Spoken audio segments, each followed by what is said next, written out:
Alright, so PK, the squirrel guy, coming to you today to discuss politics and social media. Craziness. When I was a kid, I remember my parents, being disappointed that the president they voted for didn't win. But in the same sentence, they would say, well, he's our president for the next 4 years, and we'll go from there. So now, if somebody doesn't get elected that somebody likes, he's not my president. Well, whose president is he? He won the election, whoever it is. And this is not a party based video. This is a kind of a unity video. And before I go any further, I'd like to introduce today's sponsor.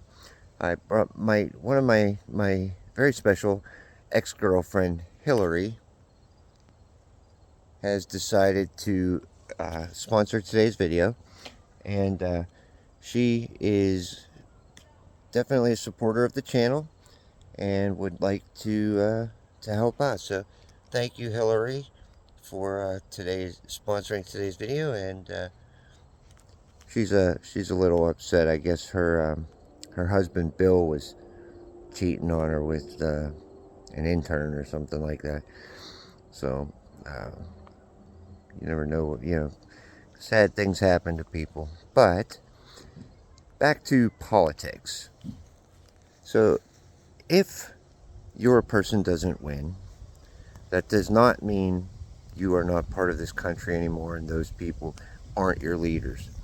It means that at this time, a majority of people within that state or the country did like that person, and out of respect for the system that we live under and the freedoms that we have, those people should be respected as our leaders. There have been plenty of candidates that I did not want to see win that did, and you know what? You deal with it. We get online and we start posting horrible comments, horrible things, and to be honest, I'm not even happy with the way these candidates are running their campaigns, saying, oh, this person, criminals love them, cops hate their guts. Does that make sense? I mean, really, let's talk about what their strengths are. What are they going to do? Not, this person is bad because of this, and this person is bad because of that. Let's instead focus on the strength of the candidate. What can they do for our state? What can they do for our country? Does it really matter what they did in their past? To be honest, name one person that hasn't screwed up in their past.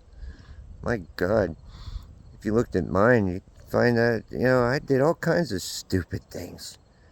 We all did. Everybody has a past. That's why it's called the past. We move on.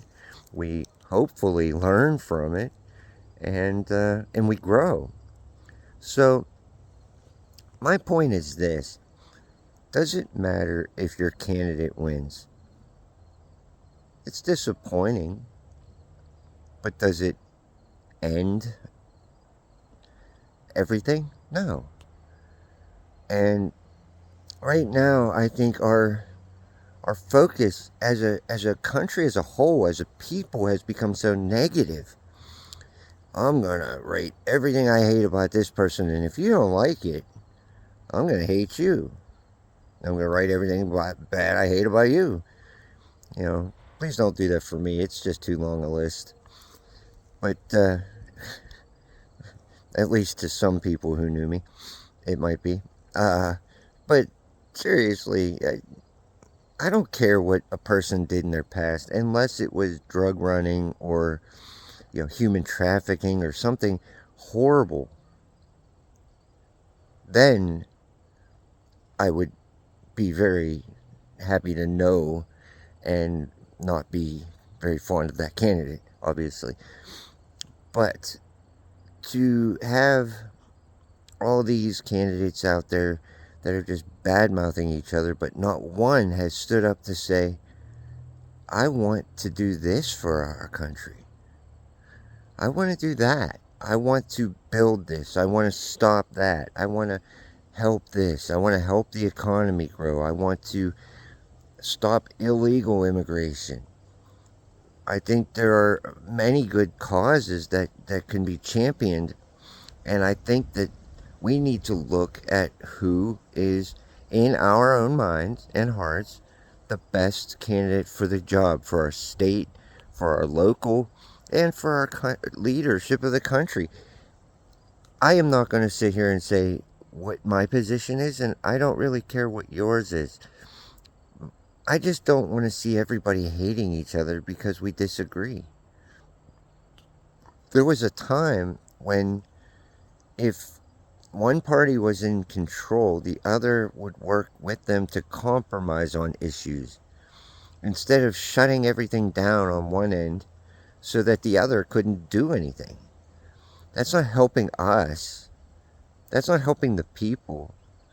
They may think their party is gaining traction because they can stop one side from doing things they don't like, but it puts the growth of our nation at a standstill. There needs to be compromise. There needs to be a unity. We can disagree. That's absolutely a truth. And it's a necessity. We need to disagree. Through disagreement, compromise is made. And usually in a compromise, there's betterment on multiple issues. Instead of shutting one down because we don't agree with that, and they won't do what we want, so nothing gets done. It's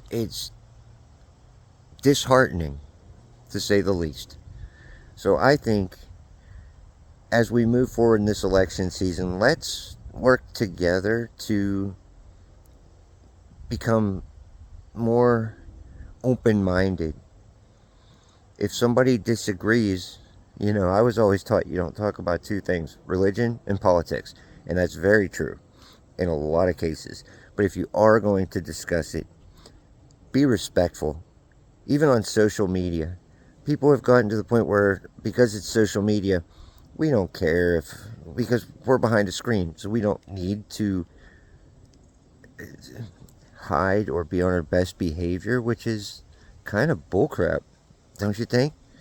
I'd rather talk to somebody face to face or get their honest opinion, but in a way that, like, I know that if I listen to what they're saying, they're going to listen to what I'm saying, and we might be able to come to an agreement, or even an agreement to disagree. That happens, and that's fine. But I have found through conversation, listening, and being open-minded has helped me to learn more than running my mouth trying to persuade everyone to do what I want. I do have my own thoughts and feelings and my own opinions. This is not the place for it. This is a place for people to find enjoyment, happiness, a little bit of downtime, and spend time with people we used to care about, Not every ex-girlfriend is a witch.